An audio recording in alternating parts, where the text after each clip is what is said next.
வணக்கம். என்னுடைய பேர் சனில்குமார். நான் வந்து motivational speaker, career guidance speaker மற்றும் சாஃப்ட் ஸ்கில் ட்ரெயினராக கார்ப்பரேட்டில் ஒர்க் பண்ணிகிட்ருக்கேன். இன்றைக்கி வந்து கெரியர் கைடன்ஸில் வந்து இன்ஜினியரிங் அண்ட் டெக்னாலஜி கோர்ஸை பற்றி பார்க்க போகிறோம். ஸோ இன்ஜினியரிங் டெக்னாலஜி பற்றி நிறைய கோர்சஸ் இருக்குது. அதுக்கு முன்னாடி நம்ம என்ட்ரன்ஸ் எக்ஸாம்ஸ் பற்றி பார்க்கலாம். இன்றைக்கி நமக்கு என்ட்ரன்ஸ் எக்ஸாம்ஸ் எல்லா இன்ஜினியரிங் கோர்சஸுக்கும் என்ட்ரன்ஸ் எக்ஸாம்ஸ் இருக்குது. ஸோ அதில் வந்து ஃபஸ்ட்டு ஜாயிண்ட் என்ட்ரன்ஸ் எக்ஸாம்ஸ் அப்படின்னு ஒரு எக்ஸாம் இருக்குது, மெயின் எக்ஸாம். இந்த எக்ஸாம் எதுக்கு பார்த்தீங்கன்னா Indian institute of space science and technology, Indian institute of science education research, இந்த மாதிரி இன்ஸ்டியூட்ஸுக்கு இந்த ஜி மூலமாக அட்மிஷன் போடலாம். ஸோ அடுத்து வந்து ஜி அட்வான்ஸ் போகணுன்னாலும் இந்த ஜி மெயின் எக்ஸாம் எழுதி தான் ஜி அட்வான்ஸ் போக முடியும். ஜி அட்வான்ஸ் எதுக்கு அப்படின்னா Indian institute of technology, national institute of technology, Indian institute of information technology, Indian institute of science, இந்த மாதிரி இன்ஸ்டியூட்ஸுக்கு நம்ம அட்மிஷன் போடணும்னா நம்ம ஜி அட்வான்ஸ் எக்ஸாம் எழுதி தான் ஆகணும். ஸோ இது எல்லாமே வந்து நேரமே அப்ளை பண்ணியிருக்கணும். அதாவது ஒரு அக்டோபர் மாதம், செப்டம்பர் மாதம் இதோட கால்ஃபார் வரும். இப்போ 2 தடவை கால்ஃபார் வருது. அதில் வந்து முதல்ல வந்து அக்டோபர் மாதம் ஒரு என்ட்ரன்ஸ் எக்ஸாம்ஸ் அப்ளிகேஷன் போடுவாங்க. அதுக்கப்புறம் வந்து டிசம்பர், ஜனவரி அந்த டைமில் வந்து ஒன்ஸ் மோர் அந்த ஜி மெயின் எக்ஸாமுக்கு கால்ஃபார் பண்ணுவாங்க. அப்போ நம்ம அப்ளை பண்ணிட்டோன்னா இந்த மாதிரி எக்ஸாம்ஸில் நம்ம நல்லா ப்ரிப்பேர் பண்ணி நல்லதாக பண்ணிட்டோன்னா நமக்கு வந்து என்ஐடி, ஐஐடி அந்த மாதிரி இன்ஸ்டியூட்ஸில் போக முடியும். ஏன் ஐஐடி, என்ஐடி அப்படின்னா இங்கே போயிட்டோன்னா நமக்கு சேலரி ரொம்ப அதிகமாக இருக்கும். மினிமம் சேலரி, அதாவது லாஸ்ட் 2 இயர்ஸ் முன்னாடி 40 lakhs வரைக்கும் சேலரி வாங்கியிருக்காங்க. என்ஐடியில் வந்து கேம்பஸ் இன்டர்வியூலே 70 lakhs வரைக்கும் சேலரி வாங்கியிருக்காங்க. ஸோ அதிகமான சேலரி வாங்கணும் அப்படின்னா நம்ம நல்லா படிக்கணும். நல்லா படித்து ஜி எக்ஸாமில் பாஸ் பண்ணி வந்துட்டோன்னா நம்ம என்ஐடி, ஐடியில் போயிட்டு அதிகமான சேலரியில் ப்ளேஸ்மெண்ட் ஆக முடியும். ஸோ அதிகமான சேலரி எப்படி வாங்குறது அப்படிங்கிறதுக்கு நம்ம ஒரே ஆப்ஷன் ஜாயிண்ட் என்ட்ரன்ஸ் எக்ஸாம் தான். அதுக்கப்புறம் பார்த்தீங்கன்னா இந்த நமக்கு இந்தியன் இன்ஸ்டியூட் ஆஃப் டெக்னாலஜி எவ்வளோ இருக்குது பார்த்தீங்கன்னா 23 ஐஐடி இருக்குது, அதில் 31 என்ஐடி இருக்குது, 7 Indian institute of science education research இருக்குது. இது எல்லாத்துக்குமே இந்த எக்ஸாம்ஸ் மூலமாக தான் என்ன பண்ண முடியும், நம்ம அட்மிஷன் போட்டு போக முடியும். அதுக்கப்புறம் பார்த்தீங்கன்னா BITS admission test, BITSAT, Birla institute of technology சயின்ஸில் வந்து அவங்களுடைய கேம்பஸில் நம்ம போகணுன்னா இந்த என்ட்ரன்ஸ் எக்ஸாம் எழுதினா தான் நம்ம என்ன பண்ண முடியும், போக முடியும். அப்புறம் Indian navy BTech entry. So BTech வந்து இந்தியன் நேவியில் படிக்கணும் அப்படின்னா ஜி மெயின் ஸ்கோரை வச்சு நம்ம அப்ளிகேஷன் போட்டு போகலாம்.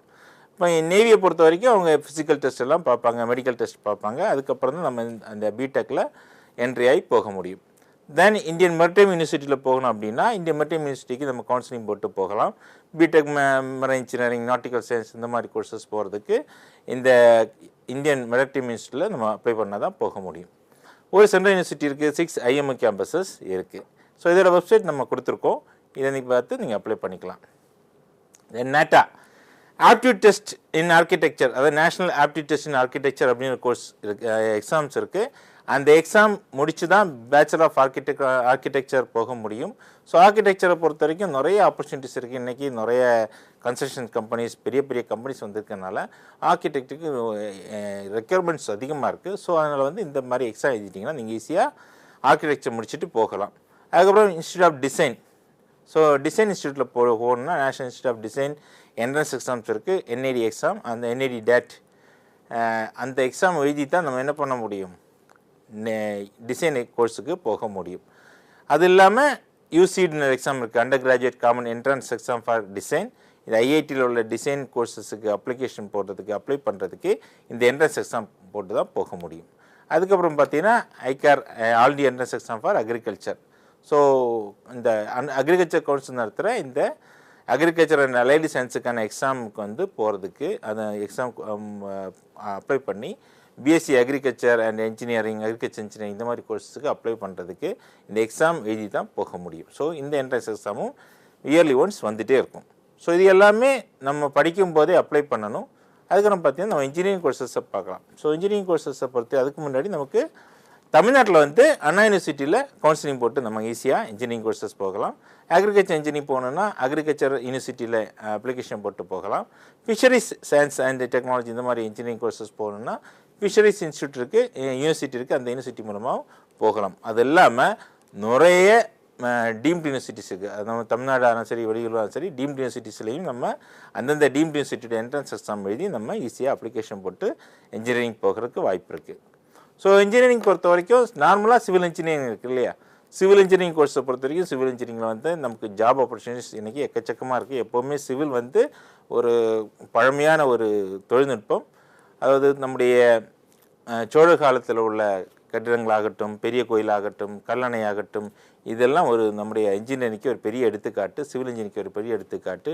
இன்னும் பல குடைவரை கோவில்கள், அரண்மனைகள் எல்லாமே சிவில் இன்ஜினியரிங்கோட பெரிய ஒரு சாதனைகள் தான். அப்போ இந்த மாதிரி பார்க்கும்போது சிவில் இன்ஜினியரிங்க்கு இன்றைக்கும் நம்ம சிவில் இன்ஜினியரிங்கில் புதுசாக யாரெல்லாம் இப்போ ரெடியாகிறோங்களோ புதுசாக கண்டுபிடிச்சி புது விதமான டிசைன்ஸ், இன்டீரியர் டிசைன் ஆகட்டும், எக்ஸ்டீரியர் டிசைனர் ஆகட்டும், இதெல்லாம் பண்ணுறவங்களுக்கு நிறைய வாய்ப்புகள் இருக்குது.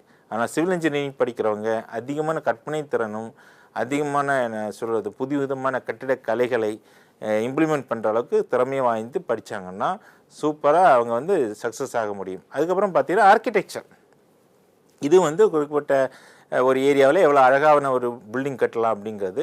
ஆர்கிடெக்சர் அண்ட் கன்ஸ்ட்ரக்ஷன் இன்ஜினியரிங் இருக்குது. Then bachelor of architect interior designing இருக்குது. டிசைனிங்கில் கோர்சஸ் இருக்குது. இது எல்லாமே வந்து ரிலேட்டட் டு பில்டிங் பாலங்களாக இருக்கட்டும், டேம்ஸாக இருக்கட்டும், பாலங்களாக இருக்கட்டும், இல்லை ஒரு பெரிய கட்டிடங்களாக இருக்கட்டும், எல்லாத்துக்குமே இது தேவைப்படுது. நல்ல ரோடு பண்ணுறதுக்கும் கூட இன்றைக்கி வந்து ஒரு நல்ல இன்ஜினியரிங் கோர்சஸ் படித்தவங்க தான் தேவைப்படுறாங்க. ஸோ இதெல்லாம் வந்து இந்த இன்ஜினியரிங், அதாவது கட்டிடக்கலை சம்மந்தப்பட்ட கோர்சஸில் எல்லாம் முக்கியமான கோர்சஸாக இருக்குது. Then geo informatics engineering, geo science engineering, இதெல்லாம் பார்த்திங்கன்னா மண்ணுடைய தன்மையை பற்றி, பூமியை பற்றி எல்லாம் படிக்கிறது. இது மூலமாக பூமி என்ற தன்மையை பொறுத்து அந்த கட்டடங்கள் கட்டலாம் அப்படிங்கிறதெல்லாம் பார்க்குறாங்க. Then infrastructure engineering, power system engineering, planetary engineering, geo engineering, இந்த மாதிரி இன்ஜினியரிங் கோர்ஸ் எல்லாம் இருக்குது. தென் மெக்கானிக்கல் சைடு பார்த்தீங்கன்னா மெக்கானிக்கல் இன்ஜினியரிங் இருக்குது, மெக்கானிக்கல் அண்ட் ஆட்டோமேஷன் இன்ஜினியரிங் இருக்குது, மெக்கானிக்கல் வித் எலக்ட்ரானிக்ஸ், அது வந்து மெக்கட்ரானிக்ஸ்னு சொல்கிறாங்க, ரோபோட்டிக்ஸ் அண்ட் ஆட்டோமேஷன் இருக்குது, ஆட்டோமொபைல் இன்ஜினியரிங் இருக்குது. இதெல்லாம் பார்த்தீங்கன்னா மெக்கானிக்கல் ரிலேட்டட். அதே மாதிரி மலை இன்ஜினியரிங், ஏரோநாட்டிக்கல் இன்ஜினியரிங் எல்லாமே இந்த மெக்கானிக்கல் ரிலேட்டடாக கோர்ஸஸாக இருக்கிறதுனால மெக்கானிக்கலில் பொறுத்த வரைக்கும் அவங்க வந்து ஒரு டிசைன் பண்ண போகலாம், அதாவது ஒரு என்ஜினை டிசைன் பண்ணலாம், ஒரு ஸ்பேஸ் கிராஃப்டை டிசைன் பண்ணலாம், ஒரு ஃப்ளைட்டை டிசைன் பண்ணலாம். அந்த மாதிரி எவ்வளோ வேணால் டிசைன் பண்ணுறதுக்கான ஆப்ஷன்ஸ் இருக்குது, அதுக்கான கோர்சஸ் இருக்குது. அந்த கோர்சஸ் கேட் டிசைன், இந்த மாதிரி டிசைன் கோர்சஸ் இருக்குது. அப்புறம் mechanical engineering with machine learning courses இருக்குது. இதெல்லாம் முடிச்சாச்சுன்னா அதுக்கான வாய்ப்புகள் ரொம்ப அதிகமாக இருக்கும். ஸோ வெறும் ஒரு இன்ஜினியரிங் முடிக்காமல் அதுக்கு ஒரு டிசைன் கோர்சஸ்ஸு இல்லைன்னா அதோட மெஷின் லேங்குவேஜ் கோர்சஸ் எல்லாம் முடிச்சிங்கன்னா வாய்ப்புகள் ரொம்ப ரொம்ப அதிகம். ஒரு மெக்கானிக் இன்ஜினியரிங் முடிச்சுட்டு ஒரு சேலரி, பர்டிகுலர் சேலரி வாங்குறாங்கன்னா அதை விட 3 மடங்கு 4 மடங்கு சேலரி வாங்குறதுக்கு additional courses 1 month course, 2 months course எல்லாம் கோர்சஸ் இருக்குது. அதெல்லாம் படித்தாங்கன்னா அவங்களுக்கு வாய்ப்புகள் ரொம்ப அதிகமாக இருக்கும். ஸோ இந்த கோர்சஸ் முடிக்கிறனால மட்டும் கிடையாது, இவர்கள் வந்து வெளியூர்களுக்கு போகிறதுக்கு ரெடியாக இருக்கணும். வெளியூர்னால் பார்த்திங்கன்னா நம்ம இங்கே சென்னையாக இருக்கட்டும், இல்லை பெங்களூராக இருக்கட்டும், பூனேயாக இருக்கட்டும், இல்லை வெளிநாடுகளாக இருக்கட்டும், இதெல்லாம் வெளிநாடுகள்லாம் நிறைய ஜாப்ஸ் இருக்குது. மெக்கானிக்கல் இன்ஜினியரிங் ரிலேட்டட் கோர்சஸ்க்கு எல்லாமே நிறைய ஆப்பர்ச்சுனிட்டிஸ் இருக்குது. ஸோ அதை பொறுத்து அவங்க தன்னுடைய இந்த கோர்ஸ் வந்து தனக்கு ஆப்டாக இருக்கான்னு பார்த்து நல்லா சூஸ் பண்ணிட்டாங்கன்னா கண்டிப்பாக ஜெயிக்க முடியும். அப்புறம் பார்த்தீங்கன்னா கம்ப்யூட்டர் ரிலேட்டட் கோர்சஸ் பார்த்தீங்கன்னா computer engineering, computer science and engineering, software engineering, information technology. So computer கோர்ஸை பற்றி அதே மாதிரி தான். இன்றைக்கி கம்ப்யூட்டர் கோர்ஸ் வந்து ஆர்டிஃபிஷியல் இன்டெலிஜென்ஸ் வரைக்கும் ரீச் ஆகிடுச்சு, அந்தளவுக்கு வளர்ந்துருச்சு. ஸோ இந்த கோர்ஸ் படிக்கிறவங்கள மட்டும் கிடையாது, 4 வருஷத்தில் இந்த கோர்சஸ் எல்லாம் நமக்கு எந்த அளவுக்கு அப்டேட்டடாக இருக்குன்னு தெரியாது, சிலபஸ் அப்டேட்டட் ஆகுமான்னு தெரியாது. ஆனால் படித்து முடித்ததும் ஒரு அப்டேட்டட் ஒரு வெர்ஷனை நீங்கள் படிச்சிட்டிங்கன்னா ஜாப் ஆப்பர்ச்சுனிட்டிஸ் அதிகமாக இருக்கும். அதில் அப்டேட்டட் புதுசாக வந்திருக்கு ஏதாவது ஒரு கோர்சஸ், லேட்டஸ்ட் கோர்சஸ் எதாவது வந்துச்சுன்னா அந்த கோர்சஸை உடனே 4 இயர்ஸ் இன்ஜினியரிங் முடித்ததுக்கப்புறம் படிச்சிட்டிங்கன்னா கண்டிப்பாக ஜாப் உடனே கிடைக்க வாய்ப்பு இருக்குது. தென் electrical engineering, electronics engineering, electrical and electronics engineering, electronics and communication engineering, electronics, electrical and communication engineering, electrical engineering power. So இந்த மாதிரி electrical related courses and electronics related courses இருக்குது. Telecommunication engineering, electronics and telecommunication engineering, instrumentation engineering, electronics and instrumentation engineering, instrumentation and control engineering. So இவ்வளோ courses இந்த electrical ரிலேட்டடே இருக்குது. அப்போ இவ்வளோ இந்த courses எல்லாமே வந்து நம்முடைய எலக்ட்ரிக்கல்னால் எலக்ட்ரிக்கல் ரிலேட்டடாக ஜாப்ஸில் போகலாம், ஹை வால்டேஜ் ரிலேட்டட் ஜாப்ஸில் போகலாம், அதுக்கப்புறம் வந்து பவர் ஜென்ரேஷன் பண்ணுற ஏரியாவில் ஒர்க் பண்ணுறதுக்கு போகலாம், டெலிகாம் இண்டஸ்ட்ரியில் போகலாம், எலக்ட்ரானிக்ஸை பொறுத்த வரைக்கும் எல்லா விதமான எலக்ட்ரானிக்ஸையும் போகலாம். அதாவது ஸ்மால் அப்ளையன்ஸ், பிக் அப்ளையன்ஸ், இந்த மாதிரி மேனுஃபேக்சரிங்காக இருக்கட்டும், டிசைனாக இருக்கட்டும், ப்ரொடக்ஷனாக இருக்கட்டும், மார்க்கெட்டிங்காக இருக்கட்டும், குவாலிட்டி கண்ட்ரோலாக இருக்கட்டும், இல்லை வந்து சர்வீஸாக இருக்கட்டும், இந்த மாதிரி இண்டஸ்ட்ரீஸ் ரொம்ப பெரிய இண்டஸ்ட்ரி. இங்கே போயாச்சுன்னா ஜாப் ஆப்பர்ச்சுனிட்டிஸ் இருக்குது.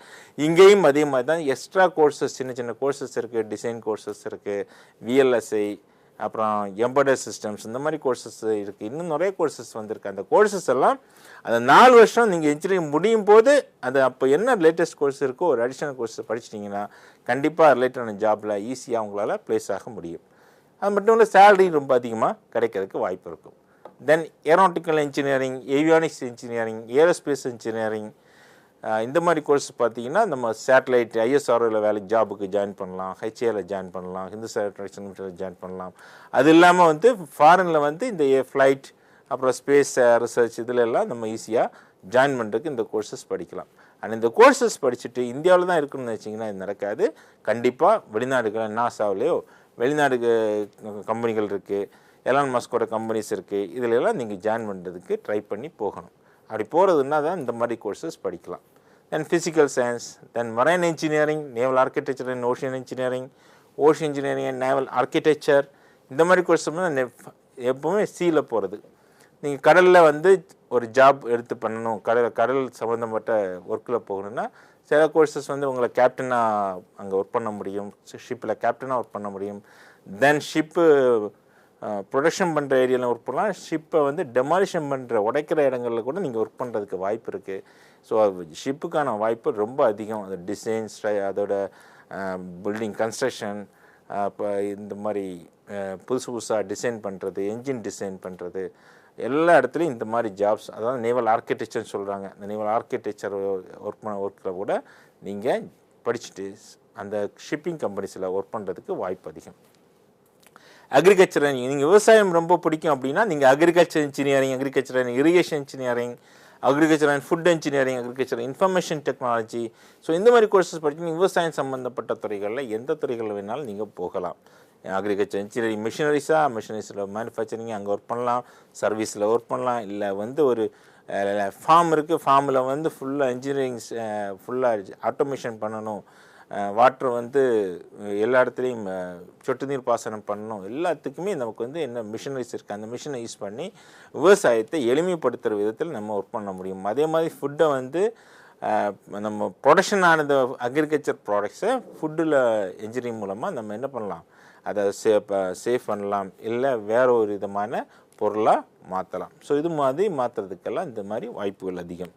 அதுக்கப்புறம் பார்த்தீங்கன்னா biotechnology, industrial biotechnology, biochemical engineering, biological science and bio engineering, biotechnology and biochemical engineering, biomechanical engineering, biomedical engineering, biomedical instrumentation engineering, bio informatics, genetic engineering, இந்த மாதிரி கோர்ஸஸ் எல்லாம் வந்து பயாலஜி ரிலேட்டடாக, பயாலஜி வித் டெக்னாலஜி அந்த மாதிரி இதில் ஒர்க் பண்ணுறதுக்கு வாய்ப்பு அதிகம். ஸோ இந்த வந்து பயாலஜி ரிலேட்டடாக எது வேணாலும் நம்ம சம்மந்தப்படுத்தலாம். அது வந்து ஒரு வேக்சினை கண்டுபிடிக்கிறதா இருக்கட்டும், ஃபார்மசூட்டிக்கல் கம்பெனிஸில் மிஷினரிஸாக இருக்கட்டும், இல்லை பயோடெக் ப்ராடக்ட்ஸாக இருக்கட்டும், இந்த மாதிரி நிறைய இடங்களில் பயோகெமிக்கல் ப்ராடக்ட்ஸில் எல்லா இடத்துலையும் பயோமெடிக்கல் எக்யூப்மெண்ட்ஸ் நிறைய இருக்குது. ஹாஸ்பிட்டலில் நிறைய எக்யூப்மெண்ட்ஸ் இருக்குது, மெடிக்கல் எக்யூப்மெண்ட்ஸ். அந்த medical equipments manufacturing, production, service, quality control, இந்த மாதிரி எந்த ஏரியாவில் வேணாலும் ஒர்க் பண்ணுறது வாய்ப்பு இருக்குது. ஹாஸ்பிட்டலில் ஒர்க் பண்ணுறதுக்கு இந்த கோர்சஸ்ஸு அதிகமாக வாய்ப்புகளை கொடுக்குது.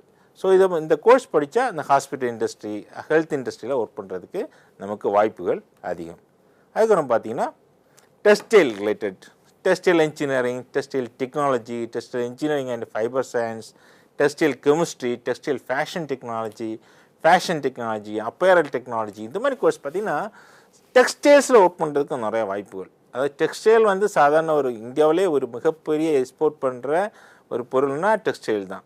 இந்த டெக்ஸ்டைல் ப்ராடக்ட்ஸ் எல்லாமே வந்து அது ஒரு நூல் பண்ணுறதுலேருந்து, அதுக்கப்புறம் நூலை வந்து துணியாக மாற்றி, அந்த துணியை வந்து இப்போ இன்னொரு பொருளாக மாற்றி, அதுக்கப்புறம் அதை வந்து யூஸ் பண்ணுற பொருளாக மாற்றுற வரைக்கும் அந்த டெக்ஸ்டைல் இன்ஜினியரிங் ஒர்க் ஆகுது. ஸோ எல்லா இடத்துலையும் எந்த மாதிரி டெக்ஸ்டைல் மிஷினரிஸ் தேவைப்படுது, அதுக்கு ப்ரொடக்ஷன் என்ன பண்ணணும், சர்வீஸ் என்ன பண்ணணும், அதை எப்படி ஆப்ரேட் பண்ணுறது, அதை சர்வீஸ் எப்படி பண்ணுறது, இந்த மாதிரி எல்லா இடத்துலையும் வந்து இந்த டெக்ஸ்டைல் இன்ஜினியரிங் டெக்னாலஜி டீம் வந்து ஒர்க் பண்ணுறதுக்கு வாய்ப்புகள் அதிகம். அதே மாதிரி டெக்ஸ்டைல் கெமிஸ்ட்ரி, அந்த நிறைய கெமிக்கல்ஸை எப்படி யூஸ் பண்ணுறது, நம்முடைய அந்த ப்ராடக்ட்ஸில் வந்து நமக்கு ஸ்கின் அலர்ஜி இல்லாமல் எந்த மாதிரியெல்லாம் கலர்ஸ் யூஸ் பண்ணணும், அதுக்கு எந்த மாதிரி கெமிக்கல்ஸ் யூஸ் பண்ணுங்கிறதெல்லாம் இங்கே கற்றுப்பாங்க. தென் ஃபேஷன் டெக்னாலஜி, ஃபேஷன் டெக்னாலஜியை பொறுத்த வரைக்கும் நிறைய ஒர்க் ஏரியா இருக்குது. அதில் வந்து ஆரி ஒர்க்ஸாக இருக்கட்டும், இல்லை நிறைய டிசைன் ஒர்க்ஸாக இருக்கட்டும், ஃபேஷனில் டிசைன்ஸ் எப்படியெல்லாம் டிசைன்ஸை உருவாக்க முடியும், அது வந்து கலரிங் பண்ணுறதுனாலையா, இல்லை கட்டிங் பண்ணுறதுனாலையா, இல்லை வந்து வேறு ஏதாவது ஃபார்முலா பண்ணி பண்ணுறதுனாலையா, இல்லை வேஸ்ட்டு ப்ராடக்ட்ஸை யூஸ் பண்ணி ஃபேஷன் டெக்னாலஜி ஃபேஷன் பண்ணுறாங்க, வேஸ்ட்டு பிளாஸ்டிக் பொருட்ஸை யூஸ் பண்ணி இன்றைக்கி ட்ரெஸ்ஸை இது பண்ணுறாங்க. ஸோ இது எல்லாமே எப்படின்னா ஸ்டெஸ்டேட் ஃபேஷன் டெக்னாலஜி முடிச்சவங்களால தான் அது பண்ண முடியுது. ஸோ இவங்க புதுசாக துணிகளை டிசைன் பண்ணுறாங்க. உலகத்திலேயே அதிகமான டிசைன்ஸ் ரிலீஸ் வெளியாகிற இடம் அப்படின்னு பார்த்தீங்கன்னா பாரிஸ். ஸோ பாரிஸில் போய் ஒரு ஃபேஷன் டிசைனரை ஒர்க் பண்ணுறது கூட அவங்களுக்கு வாய்ப்புகள் இருக்குது. ஸோ ஒரு நல்ல ஒரு ஃபேஷன் டிசைனர் பல கோடிகள் சம்பாதிக்கிற அளவுக்கு அவங்களுக்கு வாய்ப்புகள் உண்டு. So then mining engineering, mining machinery engineering, சுரங்கங்களில் இன்றைக்கி சுரங்கம் வந்து நிறைய இடங்களில் சுரங்கங்கள் உருவாக்கிட்டு இருக்காங்க. இப்போ ஏற்கனவே இருக்க சுரங்கங்கள் இருக்குது, நிலக்கரி சுரங்கம் இருக்குது, தாது உற்பத்தி சுரங்கம் இருக்குது, இரும்பு சுரங்கம் இருக்குது. இந்த சுரங்கங்களில் வேலை பார்க்குறதுக்கான மிஷினரிஸ் ஆகட்டும், அந்த சுரங்கத்தை எப்படி இது பண்ணுறது, சுரங்கத்தை தோன்றதுக்கு என்னென்ன ஆப்பர்ச்சுனிட்டிஸ், ஏன்னா அதுக்கான மிஷினரிஸ் நிறைய இருக்குது, அதுக்கான வெஹிக்கிள்ஸ் இருக்குது, புதுசாக டிசைன் பண்ணி வச்சுருப்பாங்க. ஒவ்வொரு சுரங்கங்களையும் அந்த சுரங்கத்துக்கு ஏற்ற மாதிரி மிஷினரிஸை டிசைன் பண்ணி வச்சுருப்பாங்க. தண்ணி விடுறதுக்கு அல்லது இந்த மண்ணை மாற்றுறதுக்கு, இதுக்கு எல்லாமே மிஷினரிஸ் இருக்குது. அந்த மிஷினரிஸ் எல்லாம் டிசைன் பண்ணுற இடத்துல இவங்களுடைய ஒர்க்கு நிறைய தேவைப்படுது.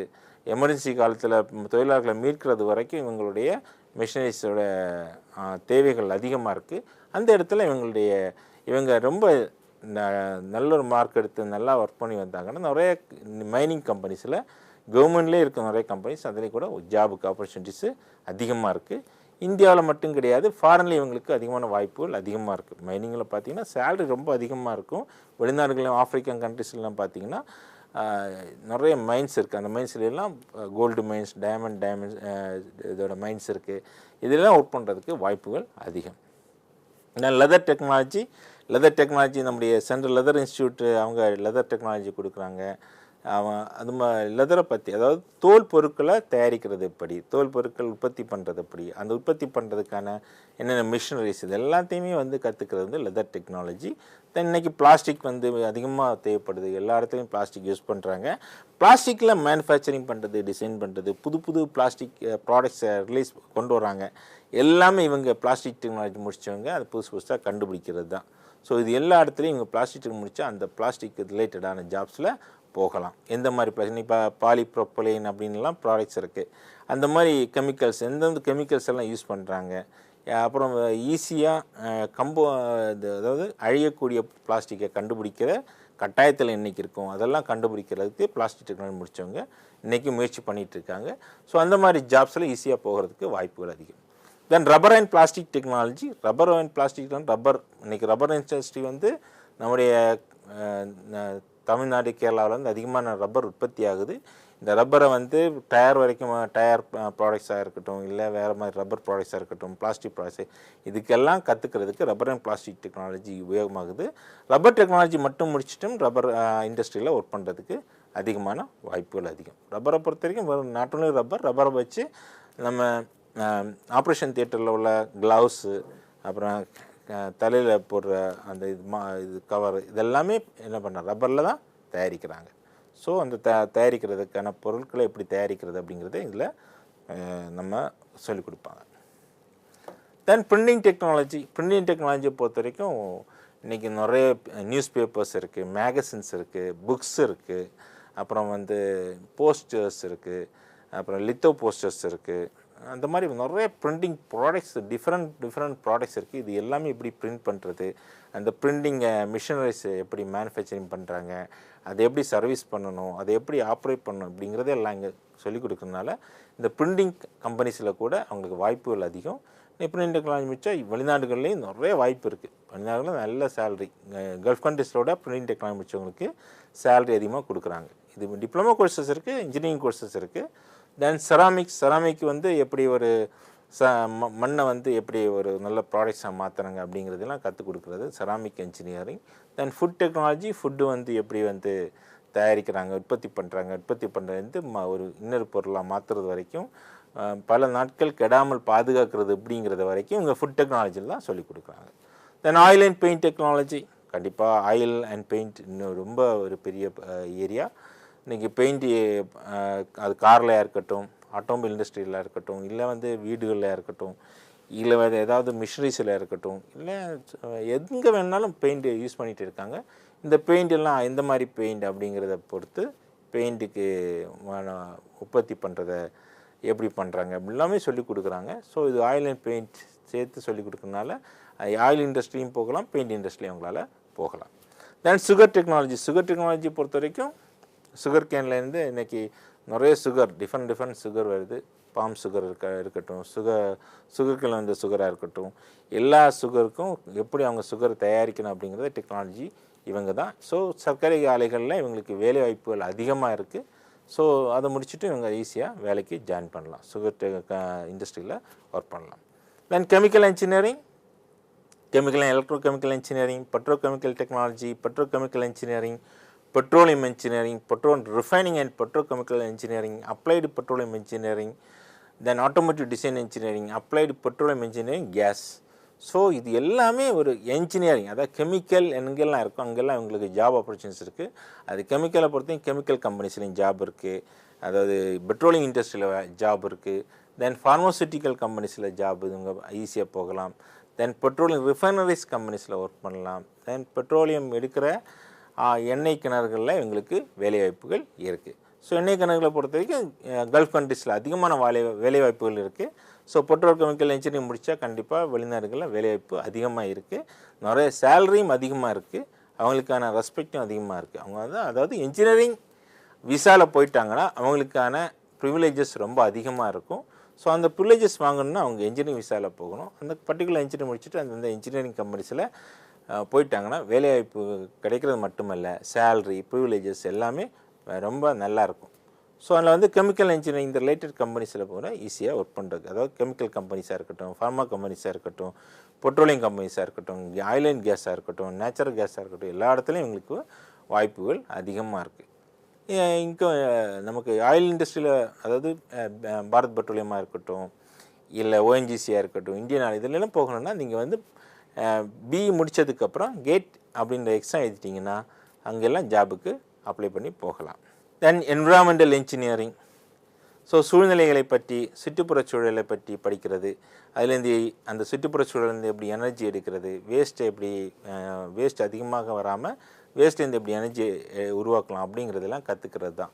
ஸோ என்விரான்மெண்ட் இன்ஜினியரிங்காக இருக்கட்டும், எனர்ஜி அண்ட் என்விரான்மெண்ட் இன்ஜினியரிங்காக இருக்கட்டும், இது எல்லாமே சுற்றுப்புற சூழ்நிலையில் உள்ள பொறியியல், அந்த பொறியியல் கருவிகளாக இருக்கட்டும், அது மிஷினரிஸாக இருக்கட்டும், அதை ப்ரொடக்ஷன் மேனுஃபேக்சரிங், அதில் குவாலிட்டி கண்ட்ரோல், இல்லை அதில் வந்து அப்ளிகேஷன் ஓரியன்டாக ஒர்க் பண்ணுற இடத்துல இருக்கட்டும், வேஸ்ட் மேனேஜ்மெண்ட் ஒர்க்கில் இருக்கட்டும், இதிலெல்லாம் இவங்களுக்கு ஜாப் ஆப்பர்ச்சுனிட்டிஸ் அதிகமாக இருக்குது.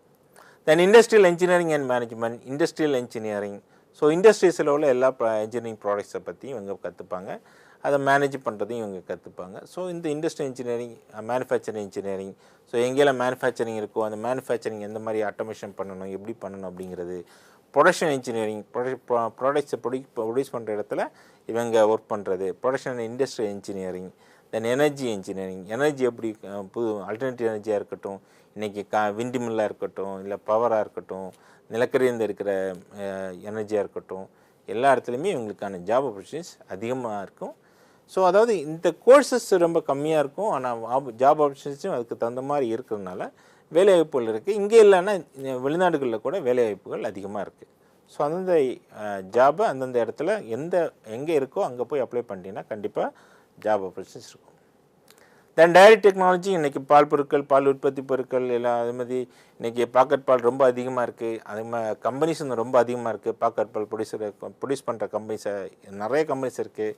அந்த பால் தயாரிக்கிற கம்பெனியாக இருக்கட்டும், பால் பொருட்கள் தயாரிக்கிற கம்பெனியாக இருக்கட்டும், இங்கெல்லாம் டைரி டெக்னாலஜிக்கு ரொம்ப அதிகமான வாய்ப்புகள் இருக்குது. Polymer technology and polymer engineering, அது இவங்க வந்து பாலிமர் அந்த பிவிசி அந்த மாதிரி இண்டஸ்ட்ரியில் வேலைக்கு போகலாம். Bulb and paper engineering, paper ரொம்ப தயாரிக்கிறாங்க. அந்த பேப்பரை தயாரிக்கிறதுக்கான மெட்டீரியல்ஸ், ரா மெட்டீரியல்ஸ்லேருந்து எப்படியெல்லாம் பேப்பரை தயாரிக்கலாம் அப்படிங்கிறது. இன்றைக்கி பேப்பருக்கு டிமாண்ட் அதிகமாக இருக்குது. ஆனால் உற்பத்தி அதற்கான ரா மெட்டீரியல்ஸ் வந்து ரொம்ப கம்மியாக கிடைக்குது. புதுசாக இதை வேறு விதமான பொருட்கள்லேருந்து பேப்பர் தயாரிக்கிறது எப்படிங்கிறதுலாம் இவங்க கண்டுபிடிச்சிட்ருக்காங்க. ஸோ அந்த இடத்துல இவங்களுக்கு விளைவிப்பு அதிகம். தென் பேக்கேஜிங் டெக்னாலஜி, பேக்கிங் மெட்டீரியல்ஸ் நிறைய தேவைப்படுது. எப்படி பேக் பண்ணணும், ஒவ்வொரு ப்ராடக்ட்டையும் எப்படிலாம் பேக் பண்ணணும், அக்ரிகல்ச்சர் ப்ராடக்ட்ஸை எப்படி பேக் பண்ணணும், இல்லை இண்டஸ்ட்ரியல் ப்ராடக்ட்ஸை எப்படி பேக் பண்ணணும், ஆட்டோமொபைல் ப்ராடக்ட்ஸை எப்படி பேக் பண்ணணும், இதெல்லாம் வந்து பேக்கேஜிங் டெக்னாலஜி. அதுக்கான பேக்கிங் ப்ராடக்ட்ஸை தயாரிக்கிற இடத்துலையும் குவாலிட்டி கண்ட்ரோல், சர்வீஸ், சேல்ஸ் இந்த மாதிரி இடங்களில் உங்களுக்கு ஜாப் ஆப்பர்ச்சுனிட்டிஸ் அதிகமாக இருக்கும். தென் ஃபார்மசூட்டிக்கல் இன்ஜினியரிங், ஃபார்மசூட்டிக்கல் டெக்னாலஜி, மருத்துவத்துறையில் மருத்துவத்துறையில் உள்ள மருந்துகளை தயாரிக்கிற கம்பெனிகள். அதில் வந்து ஃபார்மா கம்பெனிஸ் வந்து இன்றைக்கி எக்கச்சக்கமான பல லட்சக்கணக்கான கம்பெனிகள் இருக்குது. அதில் ப்ரொடக்ஷனில் போகலாம், ரிசர்ச்சில் போகலாம், புதிய மருந்துகளை ஆராய்ச்சி பண்ணுற இடத்துல ஒர்க் பண்ணலாம். அதுக்கப்புறம் பார்த்திங்கன்னா அந்த மிஷினரிஸை ஆராய்ச்சி பண்ணுறது, புதிய மிஷின்ஸ், அதை கேப்சூலாக பண்ணணுமா, இல்லை லிக்விடாக பண்ணணுமா, இல்லை டேப்லெட்டாக பண்ணணுமா அப்படிங்கிறதெல்லாம் ஆராய்ச்சி பண்ணி அந்த மிஷினரிஸை கொடுக்குறது. அந்த இன்றைக்கி நிறைய மருந்துகளே நிறைய சேஞ்சஸ் வந்திருக்கு. கலரில் வரும், டிசைனில் வரும். அடிக்கடி இதெல்லாம் மாற்றணுன்னா இந்த ஃபார்மசி டெக்னாலஜி முடித்தவங்க தான் அந்த மிஷினரிஸில் வந்து சில சேஞ்சஸை கொண்டு வருவாங்க. அது மூலமாக நிறைய சேஞ்சஸ் வரும். So pharmacy engineering and pharmacy technology pharma இண்டஸ்ட்ரியில் ரொம்ப ஆப்பர்ச்சுனிட்டிஸை கொடுக்குது. தென் ஆப்டிக்கல் இன்ஜினியரிங், இன்றைக்கி ஃபைபர் ஆப்டிக்ஸ் மட்டும் இல்லாமல் கிளாஸ், ஆப்டோமெட்ரிஸ், இதெல்லாம் ரெடி பண்ணுற இடத்துல இவங்க தேவைப்படுறாங்க. சேஃப்டி இன்ஜினியரிங், இன்றைக்கி சேஃப்டி வந்து ரொம்ப முக்கியம். சேஃப்டி ப்ராடக்ட்ஸாக இருக்கட்டும், சேஃப்டிக்கான என்னென்ன ப்ராடக்ட்ஸ் இருக்கோ அதையெல்லாம் வந்து இப்போ தயாரிக்கிற இடத்துல இவங்க இருப்பாங்க. ஃபயர் அண்ட் சேஃப்டி இன்ஜினியரிங் கண்டிப்பாக எல்லா இடத்துலையும், எல்லா கட்டிடங்களுக்கும் எங்கெல்லாம் பில்டிங் இருக்கோ அதே மாதிரி எங்கெல்லாம் ஆபத்து அதிகமாக ஃபயர்னால உள்ள ஆபத்து அதிகமோ அங்கெல்லாம் வந்து ஃபயர் அண்ட் சேஃப்டி இன்ஜினியரிங் முடித்தவங்க அங்கே ஃபயர் எக்யூப்மெண்ட்ஸை ப்ளேஸ் பண்ணி அதை சர்வீஸ் பண்ணி அதை மந்த்லி ஒன்ஸ் அதை வெரிஃபை பண்ணி பண்ணிகிட்டு இருப்பாங்க. ஸோ அந்த இடத்துல வந்து ஃபயர் அண்ட் சேஃப்டி முடித்தவங்களுக்கு வேலைவாய்ப்புகள் அதிகமாக இருக்குது. வெளிநாடுகளில் பார்த்திங்கன்னா ரொம்ப அதிகமான ஜாப் ஆப்பர்ச்சுனிட்டிஸ் இருக்குது. தென் சோஷியல் இன்ஜினியரிங் கோர்சஸ் இருக்குது. தென் ஸ்போர்ட்ஸ் இன்ஜினியரிங் கோர்சஸ் இருக்குது. ஸ்போர்ட்ஸ் பொறுத்தவரை ஸ்போர்ட்ஸ் ப்ராடக்ட்ஸ், எந்த விதமான ஸ்போர்ட்ஸ் ப்ராடக்ட்ஸை தயாரிக்கிற இடத்துலையும் சரி இவங்களுக்கு ஜாப் ஆப்பர்ச்சுனிட்டிஸ் இருக்குது. ஸ்போர்ட்ஸ் தயாரிக்கிற அதாவது கிரிக்கெட்டுக்கு பேட்டாக இருக்கட்டும், இல்லை ஸ்டெம்பாக இருக்கட்டும், பாலாக இருக்கட்டும், அப்புறம் இந்த ஸ்போர்ட்ஸுக்கான எக்யூப்மெண்ட்ஸாக இருக்கட்டும், ஜிம் எக்யூப்மெண்ட்ஸாக இருக்கட்டும், எல்லாமே ஸ்போர்ட்ஸில் வரது தான். இந்த ஸ்போர்ட்ஸில் வர எல்லா ப்ராடக்ட்ஸையும் இவங்க தயாரிக்கிற இடத்துல, அல்லது அதை உபயோகப்படுத்துகிற இடத்துல, இல்லை வந்து சர்வீஸ் பண்ணுற இடத்துல, அதை சரி பண்ணுற இடத்துல எல்லாமே இவங்களுடைய தேவைகள் அதிகமாக இருக்குது. Sports engineering. Then materials and metallurgical engineering இருக்குது. Metallurgical engineering, metallurgical science, metallurgical engineering, material science and engineering, materials engineering, mineral engineering, எல்லாமே தாது பொருட்கள், அதே மாதிரி தனிமங்கள், கனிமங்கள், இதையெல்லாம் பற்றி இவங்க படிப்பாங்க. உலோகங்களை பற்றி படிப்பாங்க. புது உலோகங்களை கண்டுபிடிக்கிறது, இன்றைக்கி ஸ்டெயின்லெஸ் ஸ்டீலாக இருக்கிற எல்லாமே புது விதமான ஒரு உலோகங்கள் தான். இந்த உலோகங்களை உருவாக்குறது, தயாரிக்கிறது, இந்த உலோகங்கள் எந்த மாதிரி பொருட்கள்லாம் மக்களுக்கு உபயோகப்படுற மாதிரி கொண்டு வரலாம் அப்படிங்கிறதெல்லாம் இவங்க படிச்சுட்ருப்பாங்க. ஸோ இதனால் வந்து இவங்களுக்கு எங்கெல்லாம் மினரல்ஸ், தாது பொருட்கள் உற்பத்தி, உலோகம் உற்பத்தி, இங்கெல்லாம் இவங்களுக்கு வாய்ப்புகள் அதிகம். அடுத்து பார்த்திங்கன்னா சிஸ்டம்ஸ் இன்ஜினியரிங். ஸோ சிஸ்டம் இது பண்ணுறது. நானோ டெக்னாலஜினா சின்ன பார்ட்டிகல்ஸாக எல்லாத்தையும் இது பண்ணி அதோட பெரிய பார்ட்டிகல்ஸாக இருக்கிறத விட சின்ன பார்ட்டிகல்ஸாக அந்த கேப்ஸை இது ஃபில் பண்ணுறது. ஸோ நானோ டெக்னாலஜி அந்தளவுக்கு இன்றைக்கி வாய்ப்புகள் அதிகமாக இருக்குது. தென் அக்கோஸ்டிக் இன்ஜினியரிங். ஸோ கடலில் உள்ள கடலை பற்றி படிக்கிறது அல்லது தண்ணீரை பற்றி படிக்கிற ஒரு இன்ஜினியரிங் கோர்ஸ். டிரான்ஸ்போர்ட்டேஷன் இன்ஜினியரிங் இருக்குது. Highway engineering. Then nuclear engineering இன்றைக்கி ரொம்ப அட்டாமிக் ரியாக்டரில் ரொம்ப தேவைப்படுது எங்களுடைய ரெக்யர்மெண்ட்ஸ். ஸோ நியூக்ளியர் இன்ஜினியரிங் ரொம்ப முக்கியமான course. Fire protection engineering, then glass engineering, military engineering courses இருக்குது. ஸோ இந்த கோர்சஸ் எது வேணாலும் நீங்கள் செலக்ட் பண்ணி படிக்கலாம். இதெல்லாம் இன்ஜினியரிங் கோர்சஸ். இன்னும் நிறைய இன்ஜினியரிங் கோர்சஸ் இருக்குது. இந்த கோர்சஸும் ஏதோ ஒன்று செலக்ட் பண்ணி உங்களுக்கு பிடிச்ச கோர்ஸை படிச்சிங்கன்னா கண்டிப்பாக வாழ்க்கையில் சாதிக்கலாம். நன்றி, வணக்கம்.